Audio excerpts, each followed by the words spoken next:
Olá, seja bem-vindo a mais uma meditação.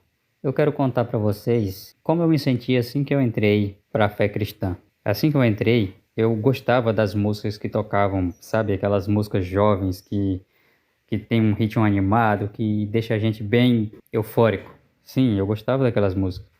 Elas eram atrativas para mim.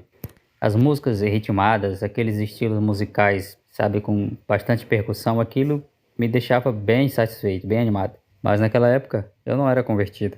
Eu era mais aquele que vai para a igreja por influência dos pais do que aquele que vai para a igreja por influência do Espírito Santo. E veja qual a diferença. A diferença é que quando você é movido pela influência do Espírito Santo, as coisas que não agradam a Deus, elas se tornam estranhas para você.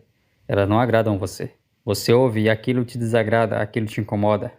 Porque quando você entrega a sua vida às influências do Espírito Santo, quando você submete a sua vontade completa à vontade de Deus, e você se permite ser guiado e orientado pelo Espírito Santo, você não tem mais paz para pecar. Não tem, você não peca mais em paz. Sempre que você comete uma falha, que você comete um pecado, você fica incomodado.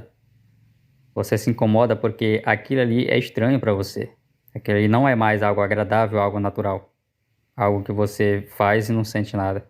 Porque quando você é entregue à influência do Espírito Santo de Deus, aquilo que desagrada a Deus também incomoda você. Depois que eu passei a estudar mais a Bíblia, buscar mais conhecimento, estudar a Bíblia, estudar os livros Espíritos de Profecia, que eu gosto de estudar muito, eu encontrei essa passagem aqui que fala exatamente assim. Essa passagem, caso você queira ler também, ela se encontra no livro Mensagens Escolhidas, volume 2, página 36 e 38. E também Mensagens Escolhidas, volume 2, página 42. Olha só o que fala no Espírito de Profecia sobre a nossa forma de adoração a Deus através do louvor. As coisas que descrevestes como tendo lugar em Diana, o Senhor revelou-me que havia de ter lugar imediatamente, antes do fim do tempo da graça. Será demonstrado tudo o que é estranho. Haverá gritos com tambores, música e dança. Os sentidos dos seres racionais ficarão tão confundidos que não se pode confiar neles quanto a decisões retas. Uma balbúrdia de barulho choca os sentidos e perverte aquilo que, se devidamente dirigido, seria uma bênção. As forças das instrumentalidades satânicas misturam-se com um alarido e barulho para ter um carnaval, e isto é chamado de operação do Espírito Santo. Essas coisas que aconteceram no passado hão de ocorrer no futuro. Satanás fará da música um laço pela maneira por qual é dirigida. Não demos lugar a essas estranhas tensões mentais que afastam, na verdade, a mente das profundas atuações do Espírito Santo. A obra de Deus sempre se caracteriza pela calma e a dignidade.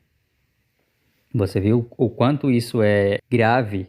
A música precisa ser de acordo com a vontade de Deus, porque se não for, ela não adora a Deus. Ela acaba servindo de um instrumento para adoração a Satanás.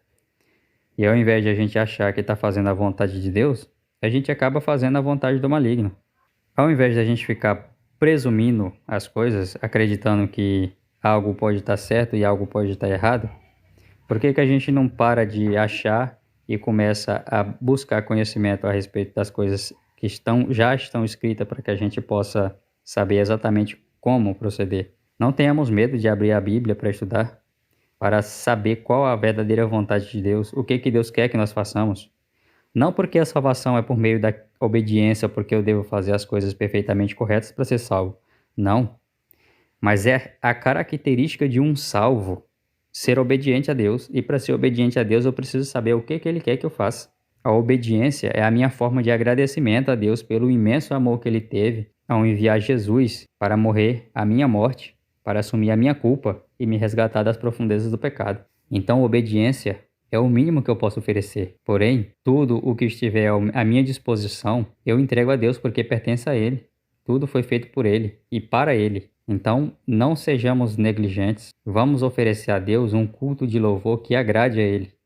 Vamos fazer a vontade dEle da forma como agrada a Ele. Porque se nós formos confiar na nossa própria mente, a nossa mente é enganosa. A Bíblia mesmo fala, enganoso é o coração do ser humano mais do que qualquer outra coisa. Então não dá para a gente confiar na nossa forma de adorar como sendo a forma correta. Abandonemos o achismo, coloquemos o achismo de lado e sigamos o assim diz o Senhor. Não se esqueça que nós não somos obedientes para ser salvos. Nós fomos salvos para ser obedientes.